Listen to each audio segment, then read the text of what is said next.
বাংলার কোন হেভিওয়েট রাজনৈতিক নেতা এবং আমলাদের জন্য পাতা হচ্ছিল এই ভয়ানক হানি ট্র্যাপ? হ্যাঁ, এবার বন্দুক বা গ্রেনেড নয়, পাকিস্তানের নিষিদ্ধ জঙ্গি সংগঠন জৈশ-ই মোহাম্মদের হাতিয়ার এক সুন্দরী মেয়ে এবং তার দ্বারা পরিচালিত এক নিখুঁত মায়াজাল, যাকে বলা হয় হানি ট্র্যাপ। কিভাবে বাংলার হেভিওয়েট নেতা এবং সরকারি উচ্চপদস্থ আমলাদের জন্য তৈরি করা হচ্ছিল এই হানি ট্র্যাপ, জানতে ভিডিওটি শেষ পর্যন্ত আপনাকে দেখতেই হবে।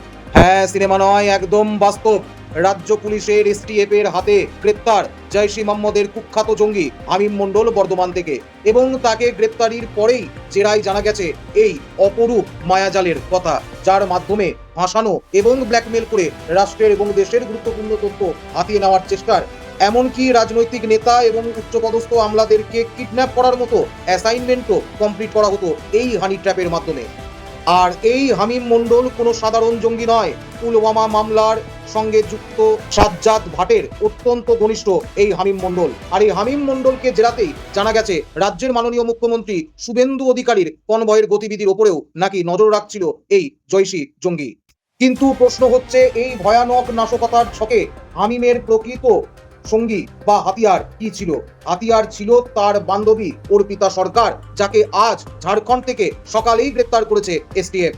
এই অর্পিতা সরকার রাজ্যের উচ্চপদস্থ আমলা এবং হেভিওয়েট রাজনৈতিক ব্যক্তিত্বদের হানি ট্র্যাপ বা প্রেমের জালে ফাঁসিয়ে তাদের কাছ থেকে গুরুত্বপূর্ণ তথ্য আদায়, এমনকি প্রয়োজন পড়লে তাদের কিডন্যাপ করার যে অ্যাসাইনমেন্ট সেটাও কমপ্লিট করত এই রহস্যময়ী নারী অর্পিতা সরকার।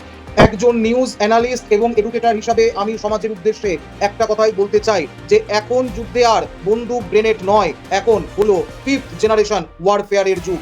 এখন ব্যবহার করা হবে আপনার স্মার্টফোনকে এবং আপনার সোশ্যাল মিডিয়াকে আপনার ব্যক্তিগত তথ্য চুরির জন্য, যার ফলে কোনো বোমা না পেলেই সরাসরি হোয়াটসঅ্যাপ চ্যাট বা কথোপকথনের মাধ্যমে সরাসরি দেশের গুরুত্বপূর্ণ তথ্য চলে যাবে একদম দেশবিরোধী নাশকতাপূর্ণ জঙ্গি সংগঠনগুলোর হাতে। এমনকি এও জানা যাচ্ছে যে এই অর্পিতা সরকারের কাছে হানি ট্র্যাপের নির্দেশ সরাসরি ওপার থেকে, অর্থাৎ পাকিস্তান থেকে দেওয়া হতো। এই ভিডিওটি জনস্বার্থে শেয়ার করুন এবং আপনাদের গুরুত্বপূর্ণ মতামত এ বিষয়ে কমেন্ট সেকশনে অবশ্যই জানাবেন। ভালো থাকবেন, সুস্থ থাকবেন, নমস্কার, ধন্যবাদ।